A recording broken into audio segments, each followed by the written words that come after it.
Gill. I'm a doctoral candidate in literacy studies at Hofstra University.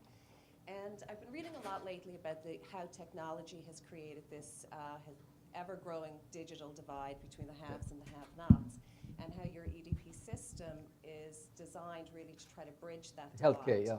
In healthcare. And I just wondered if you could speak a little bit about that and about the impact that the system has had in the villages. Okay, we try to get this on a national scale done. We try to get it done with the government, and we told the government that it will cost 25 cents a year per patient, 25 cents per patient per year. We'll give it to you, just to bear the cost. The government's response was, well, you want to collect 25 cents from 700 million people? What do I respond to that, I said, okay, you guarantee 1 million people, I'll give it to you after that free. No answer. So very difficult. So we do it ourselves in Baldev Clinic and, locally. But government of Rwanda has asked us to start a project in Rwanda. We have proposals out to many African countries. And there are a number of agencies trying to work with us to implement this in Africa. India is a very difficult place to do this. Hi, my name's Rahul Bansali, and I study at the Stern School of Business. And I actually grew up in Mumbai, India also. And after studying there, I feel like a lot of a lot of awareness that comes around is after you get an opportunity to actually go somewhere and experience some things. Right. So like a lot of it, like I understand people come to Shanti Bhavan, they study there, but like even after they get educated, if they don't have opportunities, they really don't experience too much. Right. So like what sort of opportunities do you provide them in terms of like after they educate? I'm sure there are kids who've like spent like 10 years now, they've grown up. So like what do those kids do? And like I feel a lot of it is just the lack of innovation. People go and like join family businesses. So like no one's really willing to do something different. Right. So like what? I can go on explaining this. One of the things that I learned in America is to think for yourself, rather than somebody telling you what to think, how to think. Okay, so we encourage our children to innovate, to create, be creative, question the teachers. In India, if you question a teacher, the teacher would say, he's talking back at me. Can you see he's talking back at me?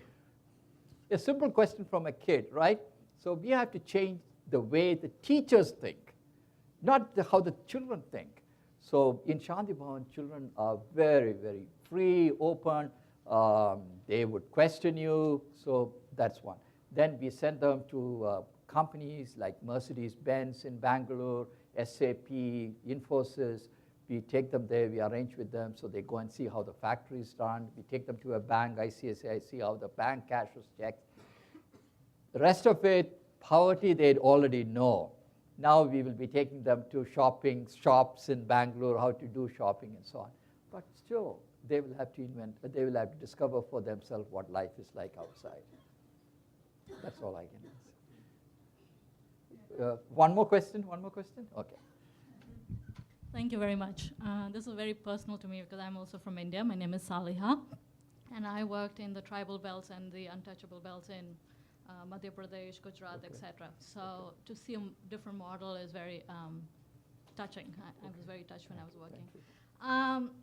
I'm piggybacking on the discourse and change. Right. And I went to school at Tata Institute of Social Sciences in Bombay. Ah, okay. So I've come a long way. Today I'm at the International Trauma Studies program here. Yes. And the challenge I faced when I was at TIS was approaching social work / service models as charity models. And our batch was one of the first batch that said, we are not going to take any on-campus interviews below a certain economic level.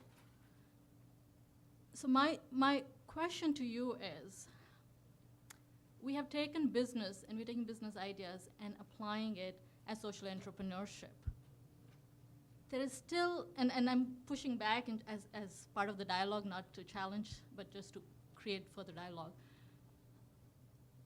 There is a hint of that it could be, the model that you're presenting could be received as an aid model, both of which, charity, meaning service as charity, and the work that you're talking as aid, both of which, in my opinion, doesn't bring about social change in the discourse of how to approach service. when you have an economic model which values, and I'm thinking the stress I'm talking, so when you have an economic model in the world which values certain services, certain professions as being a commodity that is of value, and certain practices and professional services of not having, how do you shift that discourse as you're doing it? It's Because a very complicated yeah. question. I'm not sure I have an Thank you. answer for you. But a perfect example is teaching profession. Teaching in schools, not making much money.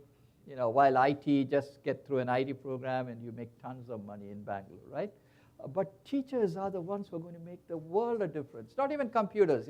I mean, everybody wants to sell the computers and everything else, but a teacher can teach. I always say under a banyan tree and still turn the child into a really, really good student.